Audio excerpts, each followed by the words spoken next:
All right, let's start with the agenda. We're going to talk about a few things. First and foremost, who's Ray Warda? Who am I? A lot of people may know me and have seen me out there speaking in a lot of different events, but I'm going to go through my background. I'll give you my personal opinion and forecast. 2017-18 real estate industry trends that I see happening in the industry now. And then we're going to discuss the overview of the HUD contracts and the terminology. Okay, this is where we get to the important things here. We're going to talk about the areas that are going to be affected, and then HUD advertising guidelines very briefly. I want to make sure that you understand those and what those are. HUD's 5 primary objectives for its asset managers, and then we're going to discuss items that asset managers are concerned with when it comes to working with their agents. So let's get started with who's Ray Warda. That's me on the screen. It's my beautiful picture right there. Let's kind of give you my background. I began my real estate career in 2001. I started my career on the lending side of the business, and then eventually worked with, of course, the infamous, back then, #1 retail mortgage lender, Countrywide Home Loans. We all know who that was. Well, they had a lot of responsibility in the major debacle we had in the mortgage and real estate industry in 2008, 2009, and I worked for them. So I was a sales manager for that company, and I actually loved the company. I really had great times at that point. I became a real estate investor shortly after getting into my real estate career because I really knew that this was my passion. This was my industry that I was going to be in for the rest of my life. I loved everything about it, the lending side, the real estate side. It's just the sales side. And I said, okay, well, what can be more better than owning real estate and being an investor, which really we all know as real estate agents and brokers, we all know that wealth creation is really done through real estate. And that's our responsibility as real estate agents and brokers to communicate that to the outside world. And I still actually am an investor, very involved. I became a licensed California broker in 2007. And I had my own real estate brokerage, including a lending company and sales. And then, of course, in 2008, 2009, that's when my asset management career took off because I got into asset management, the asset management side of the business, which is a little bit of a different side of the business. But anyway, I started my AM career with a company called Condor Capital. I don't know if you've heard of it, but some of you may have. That company was really a company that bought scratch and dent loans. They were called back then. Pretty much what they would do is they would buy notes that were defaulted notes from major of the players out there like Chase and Wells Fargo and Countrywide and Bank of America.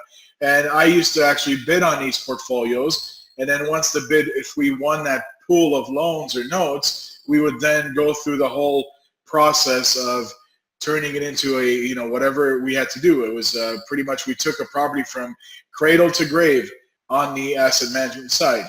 And then as my asset management career progressed, I didn't stay too long with Condor Capital because I was recruited by a HUD asset manager, which many of you know, BLB Resources. And I became their outreach and marketing director, where I really became, I took my gift of speaking into the public more.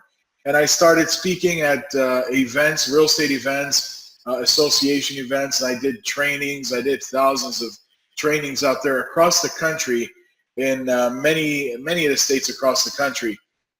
As a matter of fact, I'm actually, if anybody is going to be at the 5-star this year, next month in September, I will be there, and I was invited to speak in their REO lab. So I will be on that panel speaking. So if those of you that are going to be attending 5-star, definitely come out and say hi to me and introduce yourself. I'd love to meet you. And during my speaking career, I trained over 10,000 real estate agents, reviewed over 5,000 proposals, set up the HUD LLB network in 16 states, consisting of over 700 agents through 3 HUD AM contracts. So as you can see, My experience has been very evolving throughout the years, and with less than a decade of experience here in the HUD REO world. Just to kind of give you a heads up, some of the acronyms that you may see. For those of you that are not familiar, I'll be touching on those acronyms. HUD loves to use acronyms, so we got to get to know them. One acronym, which is LLB that I just mentioned, stands for Local Listing Broker, and you want to be aware of that because in HUD's world, they don't call their listing agents, they call them LLB, Local Listing Brokers. So just be aware of that. And amongst other acronyms that we're going to learn. I then became an independent HUD REO consultant as of last year. I had my company, I've always had my own company, but I really took it full force as of last year and got into the consulting world, HUD REO consulting, and I currently consult for an asset management company, and I do have relationships with other asset management companies that I consult for as well. In addition, I consult for agents and brokers out there just like you folks. I'm a real estate coach and a marketing consultant and a serial entrepreneur and learner at the end of the day. As you can see, all my experience, everything that I do now is all based on real estate. That's what I love. That's what I keep in that industry, and that's what I'm going to really just progress and stay in for the rest of my career working life. But at the end of the day, I always learn. And the people that know me, that have heard me speak, I am very into personal development. That's what changed my business life. It's what changed my whole aspect of how I look at business and entrepreneurship. And I always share what I learn. So that's one thing that I love I love to give back. And for those that have heard me speak throughout the years, they know that I've provided a lot of value out there. On a personal level, I'm a family man. I love to travel. I love to have a cigar every once in a while. That's always been my social thing that I do. And I have a hierarchy way of living. I go God first, family second, and everything else third. That's just me personally. That's how I live my life.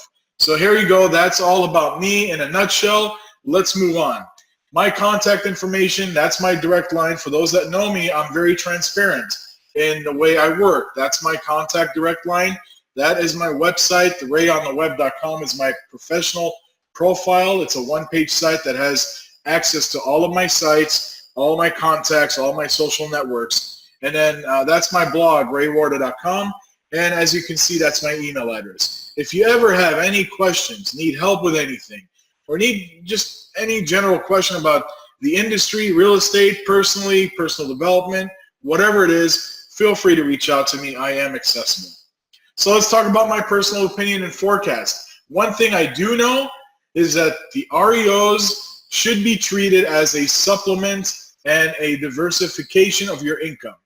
That should not be your main income, because of the fact that we know that the REO industry has always been there. It's been there even before the whole crash that happened in 2008. A lot of us are familiar with REOs because we really started getting into the REO market in 2008, 2009. I mean, for me personally, that's when I got into REOs because I didn't know anything prior to 2001. I didn't experience the real estate industry and its whole downfalls back then. So many of you have been working in this industry much, much prior to 2001. And they've been through the falls and stuff. But anybody can attest, the REO market that we were in 2008 was never the same, never was the same as the history had ever seen. We do have REOs. We did have them back in the 80s. And there was brokers that did specialize in that, but that was not their only source of business. Well, now we're in a phase where we're on an up market. It's a seller's market in a lot of areas. I know in California it is. So we're not seeing the effect, but from what we're seeing, the change is coming, and from history being that there's always a spike and a dip every 10 to 15 years in the real estate market, we're entering that phase at the early stages of it turning a bit. But we want to make sure that we're prepared for it instead of being caught by surprise, not knowing what in the world you're doing and trying to get and land an REO contract with a asset management company, or to be able to present yourselves in the proper way. You want to know ahead of time what's happening. So take my word for this. As far as my personal opinion, REOs are going to come back, but to the extent of a lower volume than they were before. But be on the lookout for them, because they should definitely be a part of your, maybe a big part of your business. So keep that in mind. Some trends that I see happening: get on video, live video. Facebook put live video on the map, really. Everybody knows about live video now because of Facebook. Ironically, YouTube actually did live videos before Facebook, but live videos weren't really showcased until Facebook got a hold of them. So you want to make sure that you get comfortable with video. Video is going to be something that you want to definitely get comfortable with. Even the live video session, make them educational, but get involved with them. And then I always say the new way to work with social media is pay to play. You really have to now pay to play with social media. It's no longer the years that we've seen prior where social media was just, you posted something on your Facebook business page and everybody got to see it. It doesn't work like that anymore. Now, ever since Facebook about a year and a half ago or so, year ago maybe, went public, it's all about money. It's all about the currency. How much money can the shareholders make and show that the company is profitable? Therefore, their ads, their Facebook ads are what take Facebook to the next level, really, with their stocks. And it's probably, I would say, one of the most robust ad campaign managers that you can ever have is through Facebook ads. I mean, the targeting options on Facebook ads is ridiculous. Okay, so Facebook really is the face of social media, and that's why I say you must pay to play on social media. That's just the way it is. Another thing you want to look out for and be involved with is auctions. Auctions, believe it or not, I know we have a love-hate relationship with auctions. They are there, and they're going to be there for a while. So you want to make sure that you start creating those relationships with those auction companies, and to get networking done with them and know what their inventory is like, because obviously they're here, and I think they're going to be here to stay for a while. So get in line with auctions. And then I always say, spend time on learning about marketing. It's the best thing you'll ever do for yourself, especially how things are going technological a lot. I always say, you know how they say 80% of the business are done by 20% of the agents? Well, in my opinion, what I've been seeing is the 90-10 rule, where 90% of the business is done by 10% of the agents, because technology really has shifted the way we do business as a real estate agent and broker. And it's very important for you as a real estate agent and broker to get with the technology and learn it and embrace it. Embrace the changes that are happening in our industry. They're only going to make you better. So that's what I always recommend. And then at the end of the day, you want to always be networking and be social. Be learning in these industry events. Like, for example, 5-Star. 5-Star is one of the original REO conferences that started. Okay, I really truly think 5-Star is probably is one of the better conferences to go to. And I always say, pick and choose your conferences in a year, because there's a lot of them going on, but you want to make sure that you go to the ones that are relevant to your industry, and not just for partying and having a good time. You want to make sure that you take advantage of these, and you want to network. And I always say, sometimes the best networking at these conferences is done with other agents, believe it or not.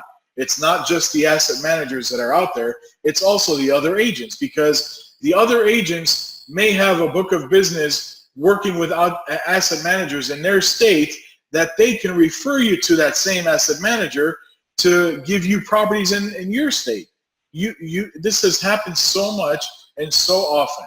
So definitely create great relationships with those agents that are across the states, anywhere in the country, because you just never know who you'll meet that will be able to help you. So my overview of the HUD contracts and terminology, let's go ahead and start with that. As you can see, there's numbers that we deal with. HUD has very different ways of working with their terminologies and stuff. They go by numbers and they go by contracts and acronyms and this and that. So I'm going to discuss a few things. First of all, what's an M&M? A lot of you that are involved with HUD may know what an M&M is. It's not the candy that you see on the screen, but really M&M stands for Marketing and Management. Okay, HUD created this marketing and management program for the process of liquidating and dispositioning their inventory. Okay, I started with HUD in M&M Contract 3.0. Prior to that, there was M&M 1 and M&M 2, but HUD homes were not very well known out there. A lot of people would actually hate to work with HUD homes or do anything with HUD homes because the process was just so different. You had to take your contracts and take them to the court steps, and if you had one I missing and a T was not crossed correctly, they would just void the contract and you wouldn't even entertain your bid. A lot has changed now, especially in the 3.0 contract when there was HUDHomestore.com, where it just elevated to the program it is now. I personally think, not because I'm biased and I've worked with HUD Asset Management and HUD in conjunction with HUD, I think it's one of the best online bidding systems there is. It's simple, very easy to use, very easy to bid on a property. As long as you know what you're doing, you should be good to go. So that really brought HUD homes to the mainstream, really. And especially with the way they did these contracts, where before the listing agents would only get a flat fee of like $175 or something like that, $125 just to list it on the MLS. No marketing was really done because HUD paid 5% to the selling agent. Well, now they've kind of evened the playing field where they give a 3% to the listing agent and up to 3% to the selling agent. So that's how they've changed it, and now it's more involved on the listing side. It's a lot more task oriented, but I do have to say, HUD is probably the best and easiest account that you can manage. Not easy as far as task related, easy as far as you're not dealing with the rehab work, you're not dealing with all of the contractors that you have to work with, the field preservation, the changing utilities and putting it into your name. All those are expenses that are carried by the broker with all these REO properties. Well, with HUD, you don't do anything like that because that's not part of their requirements, okay? So let's move on and I'll discuss that a little later. HOC is another acronym. What is this? HOC stands for HOC, HOC stands for Homeownership Center. Now in the United States, there are 4 homeownership centers. Each center manages a certain amount of states. For example, there's Santa Ana HOC, which is in Orange County where I live in Irvine. Santa Ana HOC is the Western Region Homeownership Center. Then there's the Denver HOC in Colorado that manages certain states. Then there's the Northeast HOC, which is the Philly HOC in Pennsylvania. Then the 4th one is the Atlanta HOC in Georgia. So each one of these homeownership centers manages a certain amount of states, and each of those asset managers that are selected report to one of the homeownership centers.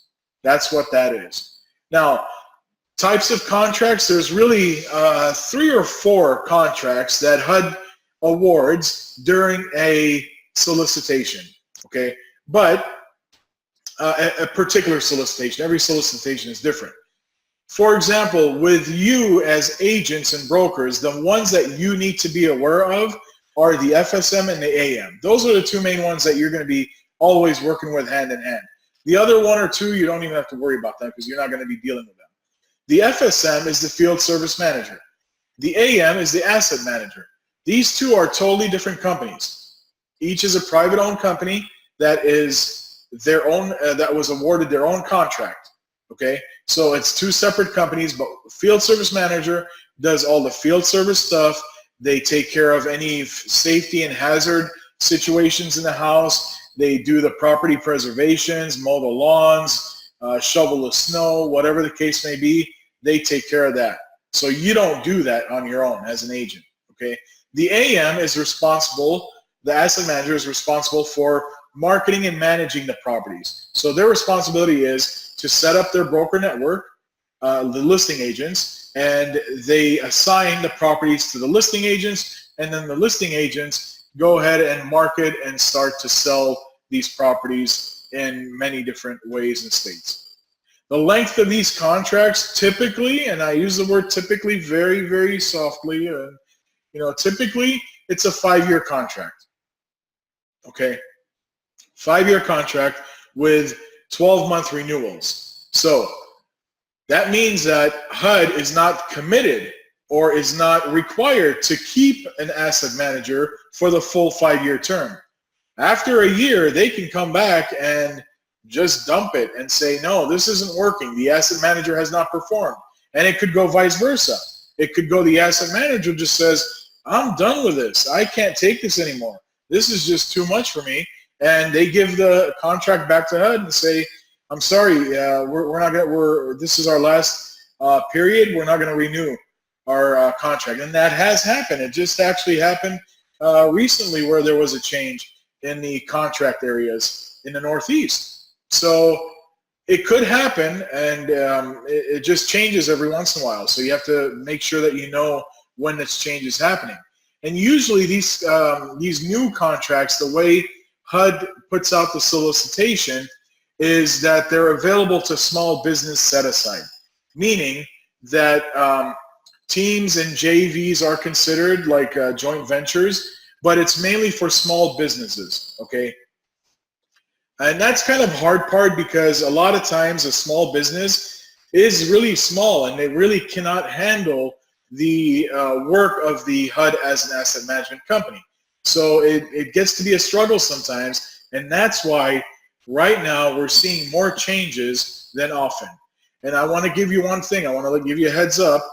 Towards the end, I'm going to give you an offer that is a wonderful offer for everybody, but if you stay till the end, I'm recording this video, and I will definitely send it off to anybody that stays all the way to the end. So just hang in there with me, and because I've got a lot of great information coming. So let's talk about the areas affected, okay? Here's where I felt like I needed to show a color-coded map so that way you really understand the areas and what's happening, okay? So let's start with first, as you can see on your screen, it says 3.9 asset manager. Well, just recently, they also announced the 3.75 asset management solicitation. It's a pre-solicitation. So that means that the actual bidding process could open up any day now. We're just waiting on it to open up. And the bidding process is where the asset manager bids on the contract to HUD. They have to have signed up with them, and there's what's called sources sought prior to the pre-solicitation. It's a process. It's not like somebody can just come in and say, oh, I want to bid on the asset management contract, and I want to do it today. It doesn't work like that. So as of this point, it's still in pre-solicitation mode, but it will be any day now where it is announced for the asset managers to submit their bids. And what happens at that point, they will have 30 days to submit the bid from the day the solicitation goes out. After the 30 days are up, no other bids from asset management companies are accepted. And at that point, HUD will be deciding who the contract gets awarded based on their analyzation of all of the bids that came in. So let's start, before I start the 3.9, let's talk about the 3.75, okay? The 3.75 consists of 3 geographical regions. And instead of naming the regions, I'm going to name the states because you are all more familiar with states than regions, okay? So here we go. I'm going to name each state that is in effect of the 3.75 asset management contract that is coming out any day now. The states are Georgia, Colorado, New Mexico, North Texas, Utah, Delaware, Maryland, Pennsylvania, Virginia, Washington, D.C., and West Virginia.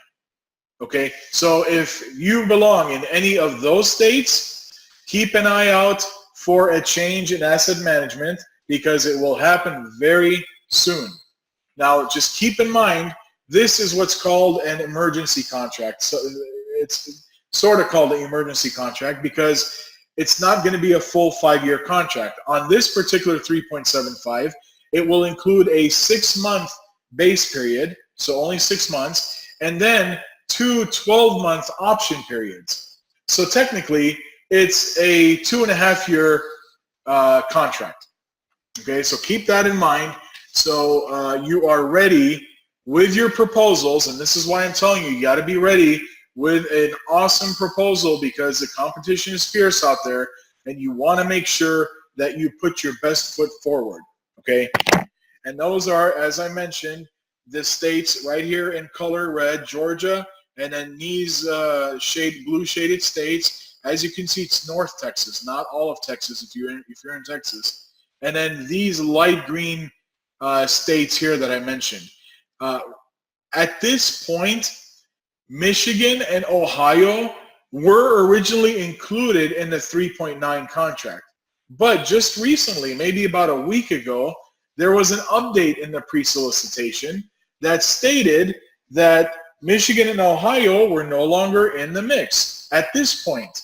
But just because you're in those states and you think, okay, it's no, there's no changes happening, trust me on this. HUD changes things around constantly.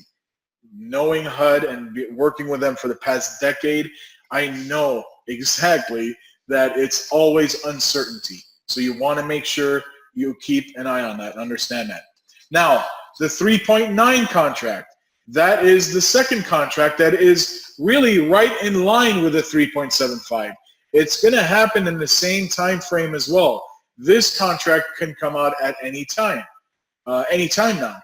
And the states for these particular contracts for the 3.9 are, and there's a lot more states in the 3.9, and here they are: Arizona, California, Hawaii, Guam, Nevada, Idaho, Alaska, Washington, Oregon, which tells you that it's the western hemisphere of the country, and then South Dakota, Nebraska, Iowa, Wisconsin, and then you have Montana, Wyoming, North Dakota, Minnesota, and then the Northeast states, the remainder of the Northeast states in New England, which are Connecticut, Maine, Massachusetts, New Hampshire, New Jersey, New York, Rhode Island, and Vermont. These are the states that I just mentioned are the 3.9, and that's this Western Hemisphere here, this top part here, this shaded part here, and then all of these rest of the New England states. Now, one state that you see here in red, which is Illinois, if you're in that state, you're kind of in a little bubble that we don't know what's going to happen yet. They haven't announced anything, and that's why it's labeled in red. Originally, it was announced that that would fall into there. Then they took it out, just like Ohio and Michigan. So Ohio, Michigan, and Illinois, it's up in the air as far as what's going to happen with those states for now.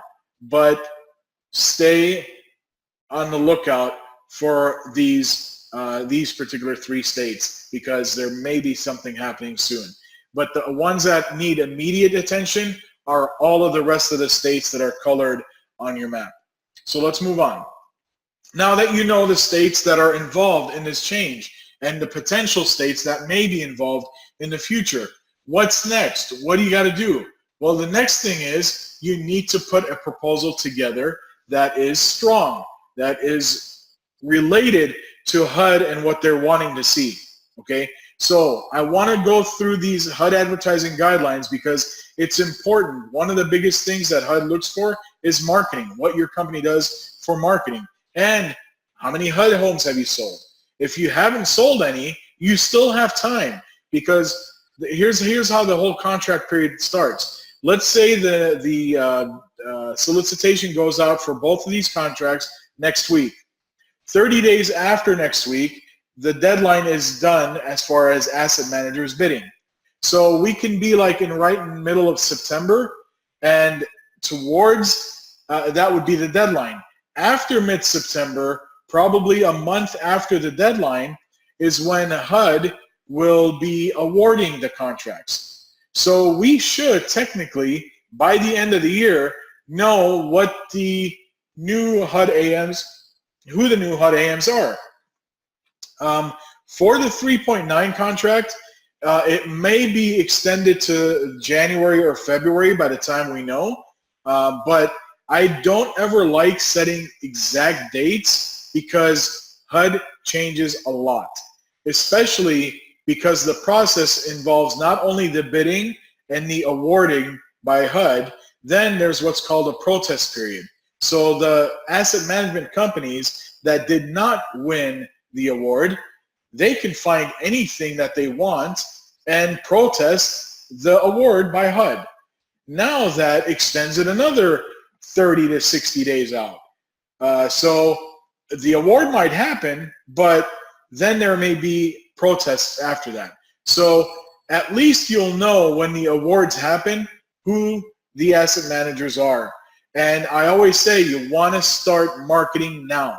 So I wanted to share HUD advertising guidelines because you're going to put your marketing pieces. A major part of your proposal is going to be your marketing pieces, pictorials, okay?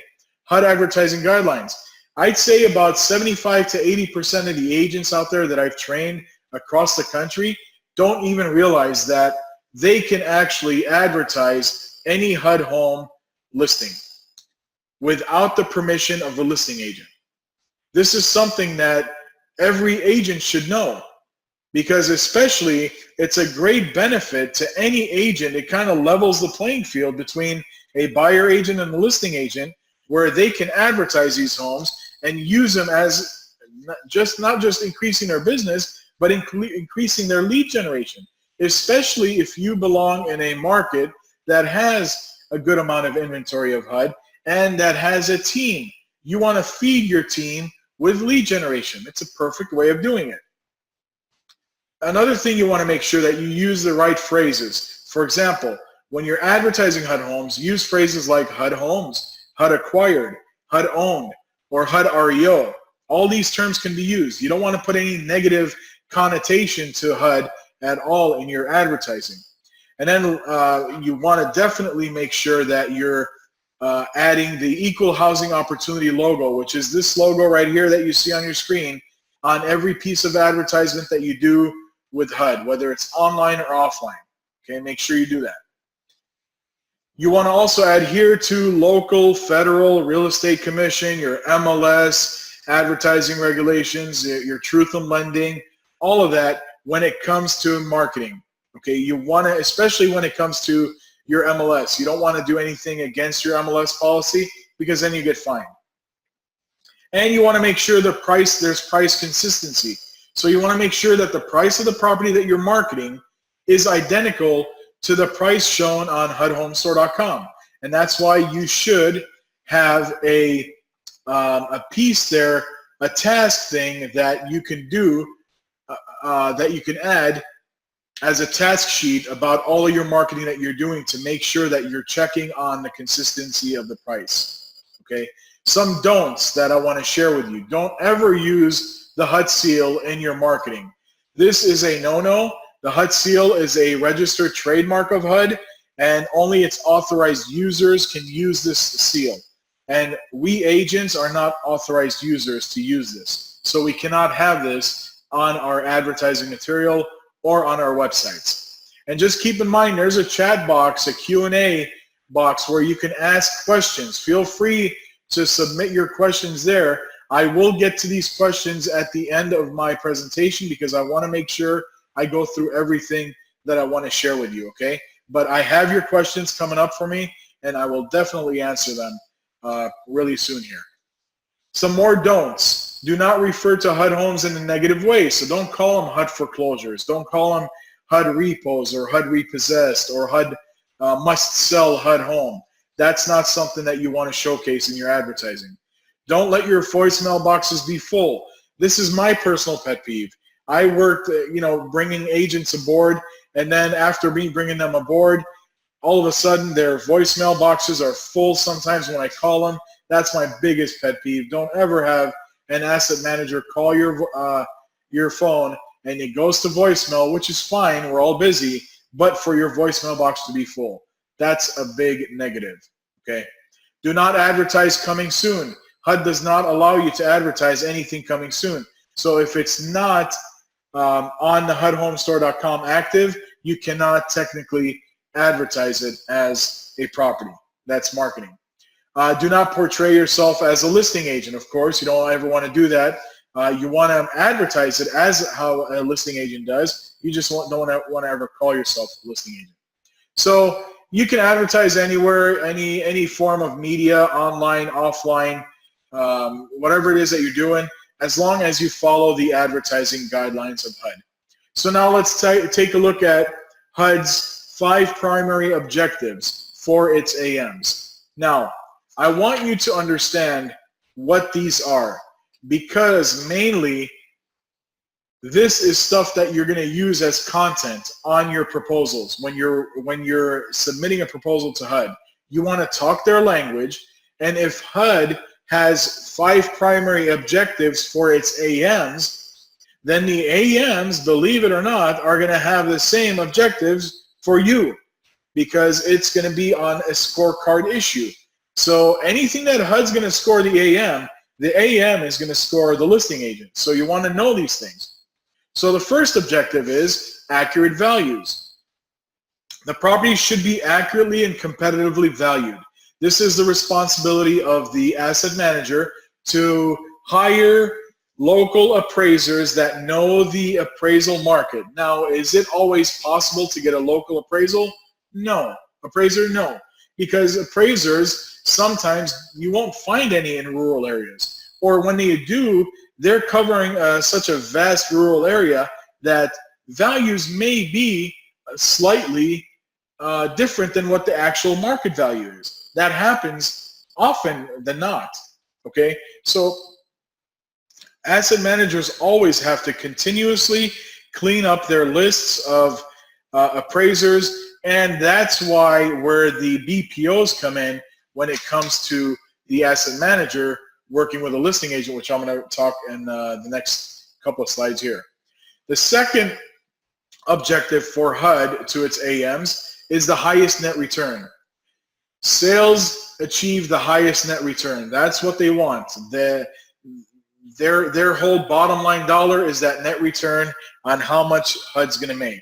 So it's it's the asset manager's responsibility to price the property right, put the correct listing agent on the property, and maximize the marketing so we can get it sold at the maximum amount of price that's possible. The third objective is holding time. Minimize holding time. And in listing agent terms, it's days on market. That's the same thing, exact thing, except that HUD wants the whole inventory time to be reduced, not just days on market, but from when it gets to inventory of the asset manager until it disposes from their inventory. So they want that holding time the best, lowest possible as possible. Fourth objective is owner-occupant opportunities. Sales that create owner-occupant opportunities. That's where marketing comes into play with a listing agent. Okay, HUD scores their AMs on owner-occupant purchasing properties, purchasing HUD homes. So guess what? You're going to be scored on that as well. So that's one thing that you want to look out for. The fifth objective is closing proceeds. This really doesn't have much to do with the listing agents, because closing proceeds, they want to make sure are properly accounted for and delivered to HUD in a timely manner. This is something between the AM to HUD. Now let's take a look at 6 factors that asset managers look for. And you'll notice that these factors are very similar to HUD's 5 primary objectives. And here's one of them, days on market. I talked about that on lowering inventory time. Days on market, most of the asset managers and lenders and servicers, most if not all, want to reduce their inventories of REOs and sell them quickly. And it's your job as a listing agent to sell those properties quickly, and you're scored on that.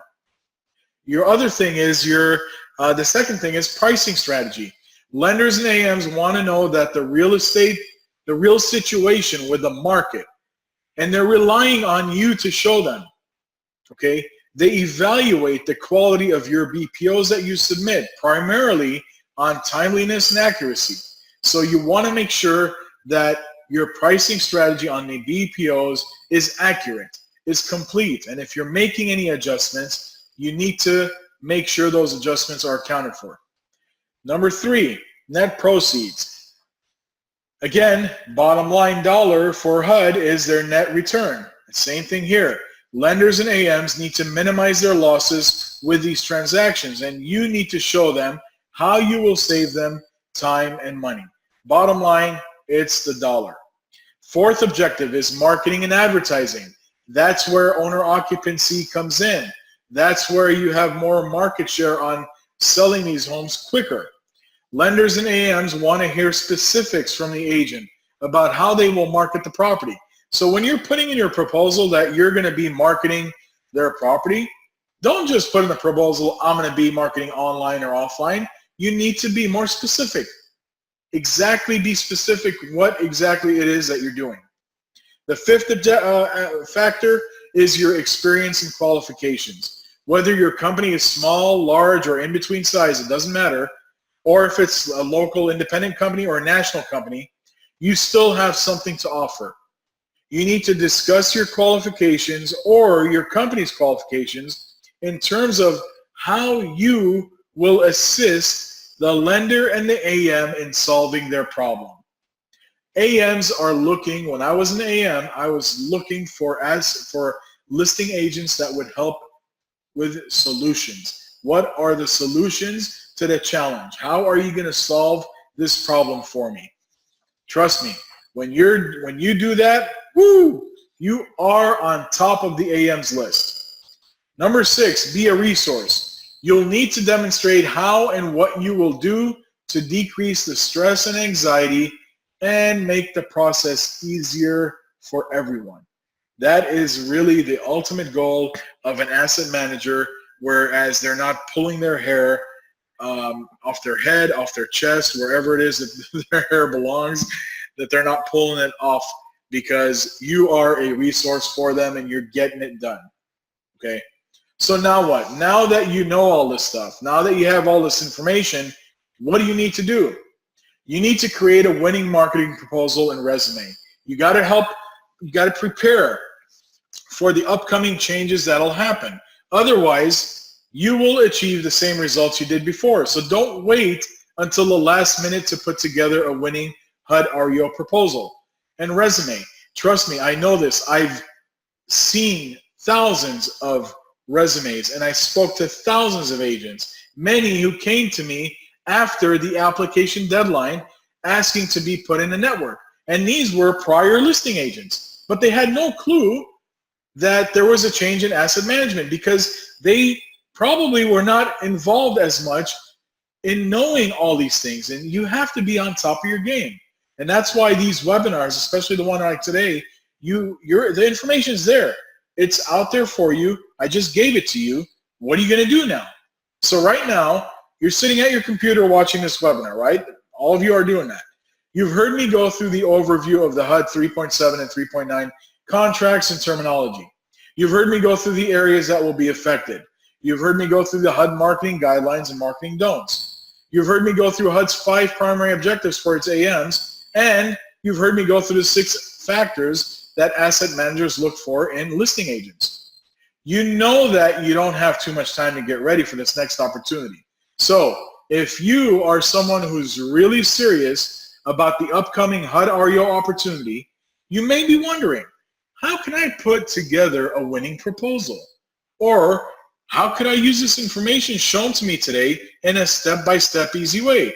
Or you're just plain tired of being the best realtor in your market and you know that you're better than the others out there, but you were never given an opportunity to become a HUD REO listing agent. Well, I know you're frustrated. Trust me, I do, because I talk to agents all the time, and I wanted to help. So with great demand, it was asked by a lot of people that confronted me about helping them putting together their proposals. So what I did was, in order for me to leverage my experience and my knowledge to everyone that I can, I launched an online video course. It's called Formula for a Winning HUD REO Proposal. And I've created a 6-module video course on creating a HUD REO marketing proposal and resume, along with my tips and strategies, where I break down in detail each section of the proposal and resume step by step.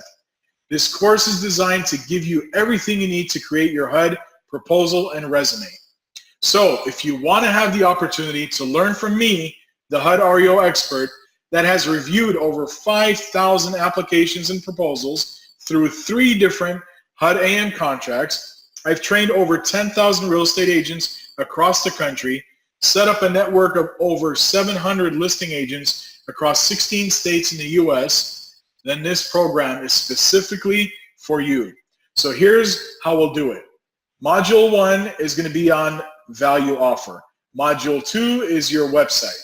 Module 3 is BPOs. Module 4 is the application. 5 is the resume, and 6 is the marketing proposal. I want to break these down for you. Module 1, you'll discover what your value proposition is and different examples of a value proposition. In Module 2, you'll discover what to look out for on your website so it matches your proposal. Because one thing that I do when I'm adding an agent to our network, I'm going to go look at their website. I want to see what they're doing with their website and how they're marketing HUD homes and how they're marketing themselves. In Module 3, you'll discover do's and don'ts of BPOs and what to look out for when creating them. Module 4, you'll discover things to look out for in the application process and how to prepare for it.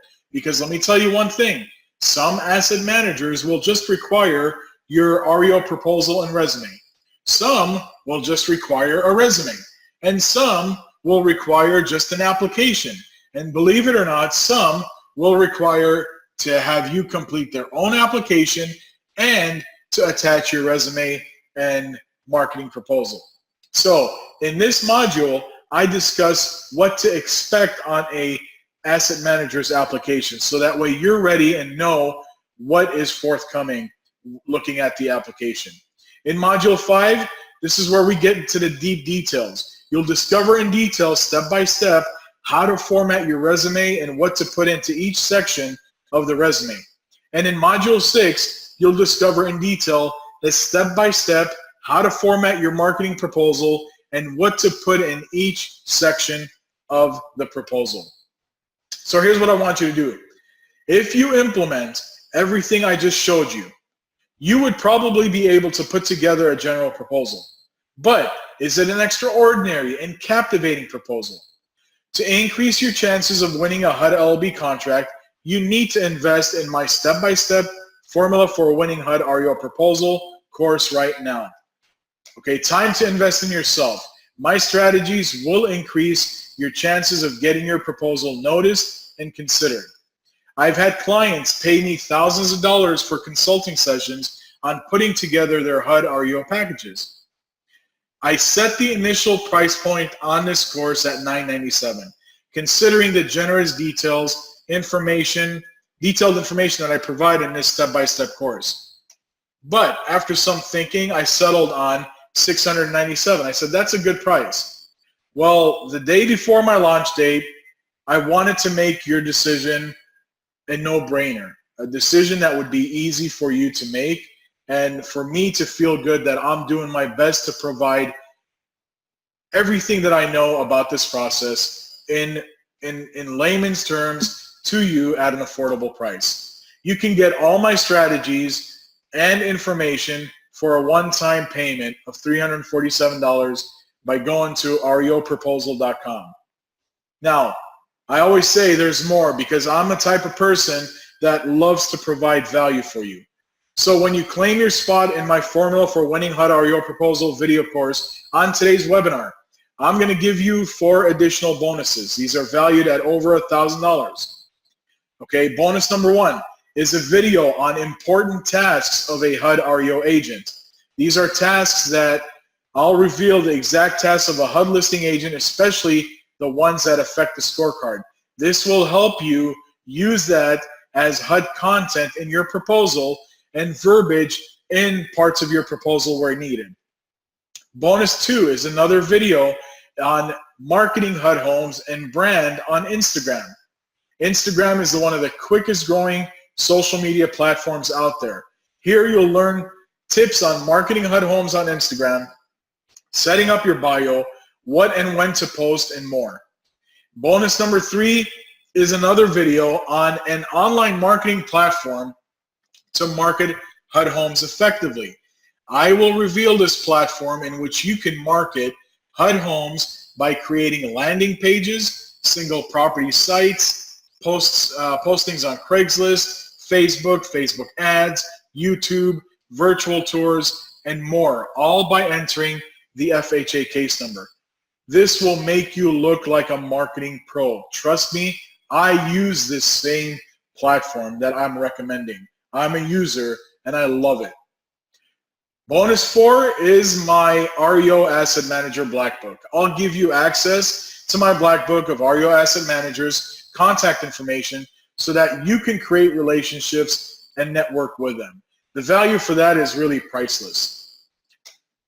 In addition to all this, I'm not just stopping there. I also added 2 review videos, which are pretty much the 2 items that we covered today, but it's in a more detailed video about the 6 factors that AMs look for in listing agents and what their expectations are. And then the second video is titled HUD's 5 Primary Objectives for its AMs, which we discussed earlier today on this webinar. But it's put into a separate video as a review video because you will need it to put together your content. So act now. My promotional price of $347 for my course and bonuses will only be available for the next couple of weeks. After that, I will increase the price. Now, a quick recap of what you're getting. You get the 6-module Formula for a Winning HUD REO Proposal course. You get my 2 review videos. You get the important tasks of a HUD REO agent bonus video. You get the marketing HUD homes and your brand on Instagram bonus video. And you get my online marketing platform video that I use to market my traditional real estate and how you can market HUD homes effectively. And at the end, you also get the exclusive REO Asset Management Black Book, mine personally. So you know that this is an amazing value. Take advantage of this incredible offer and discount while you can, plus all of the amazing bonuses available to you through this webinar. So with that said, I want to go through some questions and answers of anybody that has any questions, and I see a few of them posted here, so I'm going to go through them in order to help you in whatever that I can. And as you can see in your chat screen, I am going to share I'll share with you guys the link to the registration, the reoproposal.com, and you can definitely click on that and register via that way. So the first question, it says, is there a feed with HUD homes I can connect to my website? So there's not a direct feed from HUDhomestore.com, but there are third-party feeds that you can utilize to feed from HUD Home Store to your site. The other option is to feed it through your MLS IDX, because I'm not too sure of your MLS locally, but most MLSs out there have considered HUD homes a relevant part of their inventory and have included it as a separate category in the search functions of your MLS. So if that's the case, then you can connect, all the HUD listings in your area directly through the IDX feed that you get from your MLS. The third thing is you can also do it from the online marketing platform that I have disclosed in my back end videos. If you're investing in that particular video, in my particular video course. Now, another question here. It says, the appraiser sets the price to my listings in Connecticut. If I'm graded on days on market and listings to selling price, how can I control that when I can't control the price? Great question. Now, every asset manager considers that kind of stuff. So if we know that there's definitely a pricing issue, and I'll be the first to say, I agree with you. There are issues in the appraisal prices, and it's unfortunate that us agents, we kind of get reamed on, oh, we're not marketing the property good enough. Well, I'll tell you one thing. I don't care how much you market a property. If it's not priced correctly, it's not going to sell. And this is coming from my experience. I'm a California licensed broker. I know that stuff. So I understand where you're coming from on that. So as the asset management company, with hopes that the asset management company has some real estate experience people on the back end, which the company that I consult for, I know that I am a great resource in regards to that. I know where agents come from because I had that experience as well. So I know that we're not going to ding you on something that's out of your control. Your scorecard will not get affected if we know that, okay, this property actually, there's no way that this property is going to sell because we've got your BPO that has such a big difference in pricing, and then we get a third-party BPO sometimes that is also agreeing with your pricing. We know that there's a pricing issue with the appraiser, and we need to go get a price reduction. And the price reduction sometimes needs to be aggressive, but that happens. So just keep in mind, asset management companies, I know the one that I consult for is very considerate of that, and there are other asset management companies that know and understand that as well. So keep that in mind. Now, another question here. Okay, here's a good question. This one is, do you have to be a broker to be considered as an REO agent? Okay, great question. You do not have to be a broker. For HUD, they call them local listing brokers, but any agent can apply. A sales agent can apply to become a listing agent, and they don't have to be a broker. It's just that your brokerage that you hang your license with has to be a NAID registered company. Okay, that's registered with HUD as with a NAID number. Now, keep in mind the contract between the asset manager and you is going to be mainly between the asset manager and your broker, because your broker is the one that's going to be technically signing your checks, and the commission has to go to the brokerage, and then the brokerage pays the agent their cut or whatever it is in that aspect. So that's how that rolls. Another question I have here, it says, if you're currently an LLB, do you need to resubmit an application? All right. Well, I'll tell you one thing.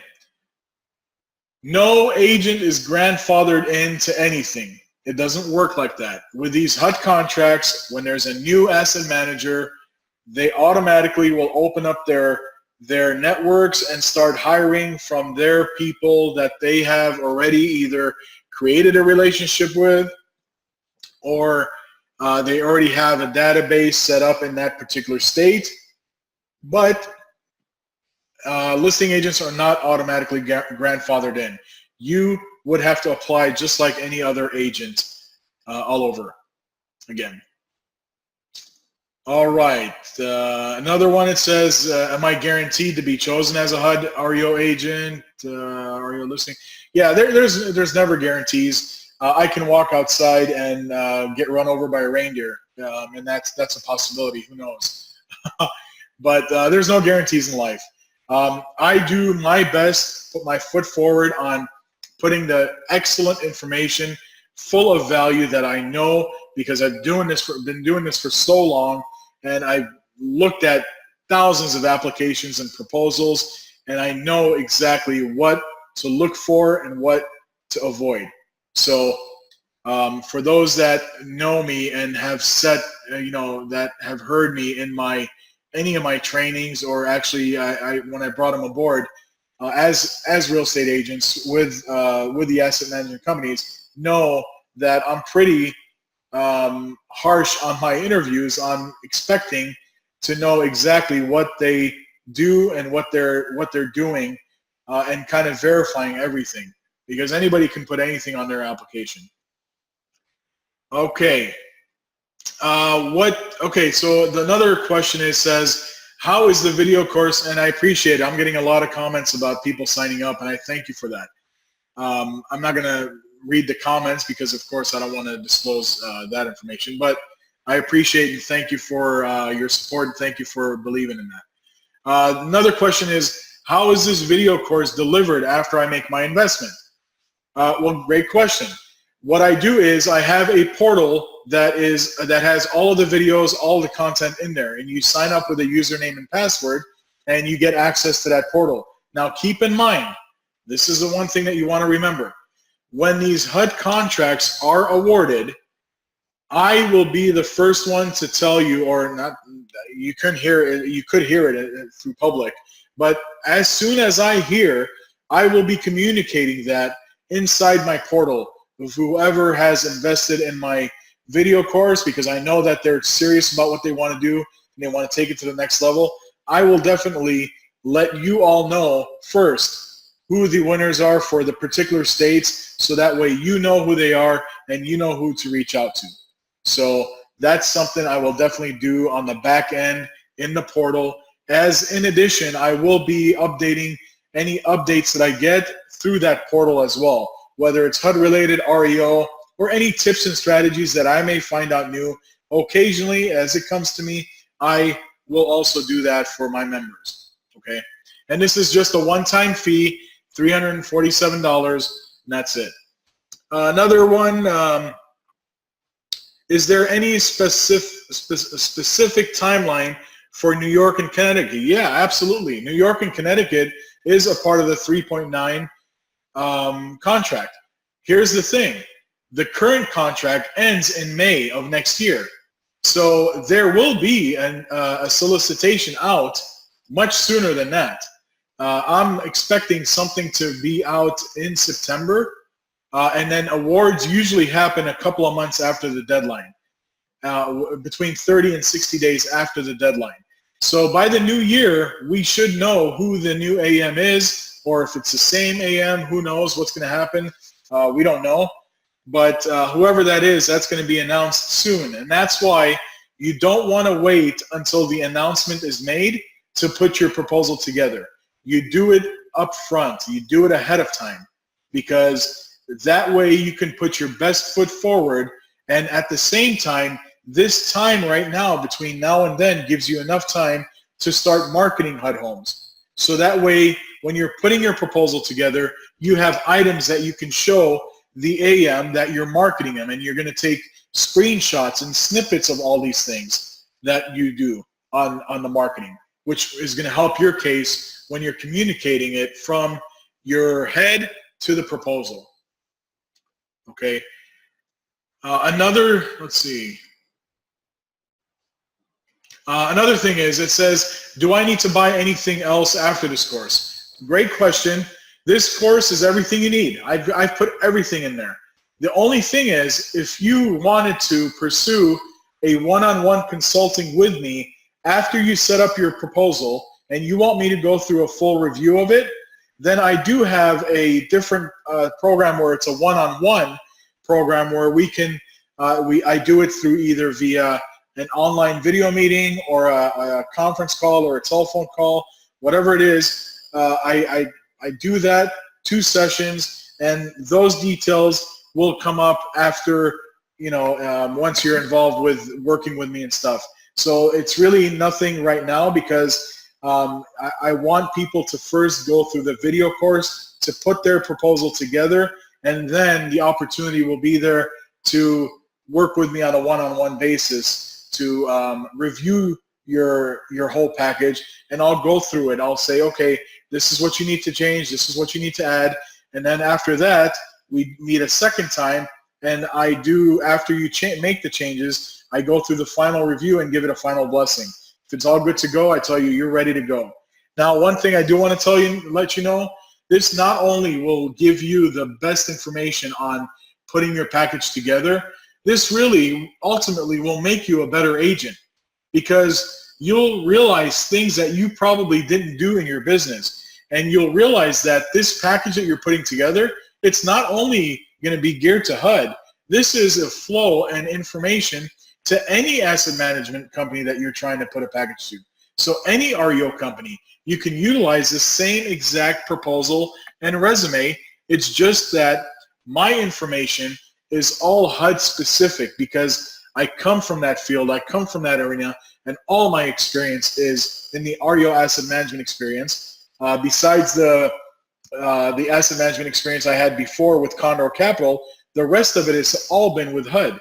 So I know that intimately, and I know exactly what you should put as far as content on the proposal to make you look better, okay? But it's the same exact proposal that you would put together for any other REO asset management company. So let's see, let me go through these. I have a couple of more things. And again, I thank you for those that are taking action. I see that, I appreciate that. Thank you very much. That looks like all of the questions. So again, if you have any questions after this webinar, feel free to reach out to me at ray@raywarda.com. I'd love to help you out. And I am going to send this recording to all of my attendees that lasted with me till now. So I appreciate, it's going to be within the day. I'll have it edited and sent out to y'all. I appreciate each and every one of you. I thank you for tuning in. And as always, I wish you all the best of success in your business. And I really mean it from the bottom of my heart, because when I do these things, anything I do, I always do it with the fact that I want to create a legacy out there for myself, that when I leave this world, just like every one of us is, my legacy stays behind to my family, friends, and associates. So thank you very much. I appreciate your time. Have a wonderful day. Take care, folks.